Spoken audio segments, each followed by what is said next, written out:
Praise the lord. యేసు రక్తమే జయము. మన రక్షకుడు మన విమోచకుడైన యేసుక్రీస్తు పరిశుద్ధ నామములో అందరికీ వందనాలు.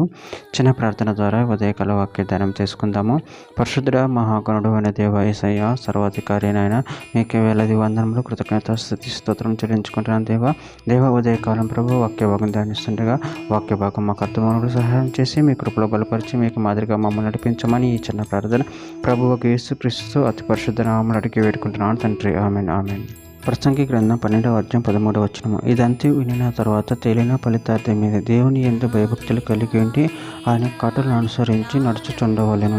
మానవ కోటికి ఇది ఏ విధి. ఆమె దేవుడి వాక్య భాగం దీవించును గాక. ప్రభునందు ప్రియులారా, మనము ఇక్కడ వాక్య భాగంలో గమనించినట్లయితే ఇదంతా వినిన తర్వాత తేలిన ఫలితార్థం మీద దేవుని యందు భయభక్తులు కలిగి ఉండి ఆయన కట్టలను అనుసరించి నడుచుచుండవలెను. మానవ కోటికి ఇది ఏ విధి. అదేవిధంగా వాక్య భాగంలో గమనించినట్లయితే ప్రసంగి గ్రంథం 5వ అధ్యాయం 7వ వచనం, అధికమైన స్వప్నములను మాటలను నిష్ప్రయోజనములు నీ మట్టుకు నీవు దేవుని యందు భయభక్తులు కలిగి ఉండుము. కీర్తన గ్రంథం 111వ అధ్యాయము 10వ వచనంలో, యెహోవా యందలి భయము జ్ఞానమునకు మూలము, ఆయన శాసనములను అనుసరించు వారందరూ మంచి వివేకము గలవారు, ఆయనకు నిత్యం స్తోత్రం కలుగుచున్నది.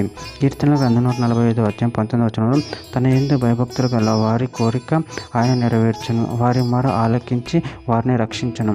కీర్తన గ్రంథం 147వ అధ్యాయం 11వ వచనం, తన యందు భయభక్తులు గల వారి యందు తన కృప కొరకు కనిపెట్టు వారి యందు యెహోవా ఆనందించువాడై ఉన్నాడు.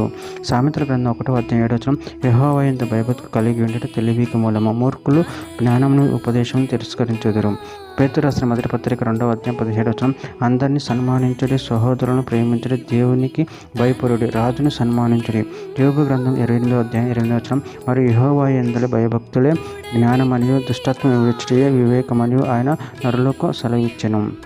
సామెతల గ్రంథం 19వ అధ్యాయం 23వ వచనం, యెహోవా యందు భయభక్తులు కలిగి ఉండట జీవ సాధనం, అది కలిగిన వాడు తృప్తుడై అపాయం లేకుండా బ్రతుకును. సామెతల గ్రంథం 3వ అధ్యాయం 7వ వచనం, నేను జ్ఞానిని కదా అని నువ్వు అనుకొనవద్దు, యెహోవా యందు భయభక్తులు కలిగి చెడుతనం విడిచిపెట్టుము.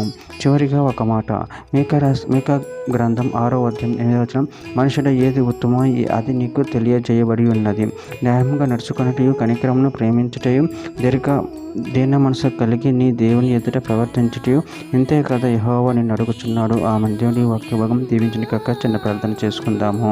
పరిశుద్ధుడ మహాగణుడు దేవ, మీరు ఇచ్చిన వాక్యదానం ప్రభావం కృతజ్ఞతలు చెల్లించుకుంటున్నాను. మీ యందు మీ భయభక్తులు కలిగి నిన్ను మహిమపరచే శక్తిని అనుగ్రహించమని చిన్న ప్రార్థన యేసుక్రీస్తు పరిశుద్ధ నామములో అడిగి వేడుకుంటున్నాను పరమ తండ్రి. ఆమేన్ ఆమేన్.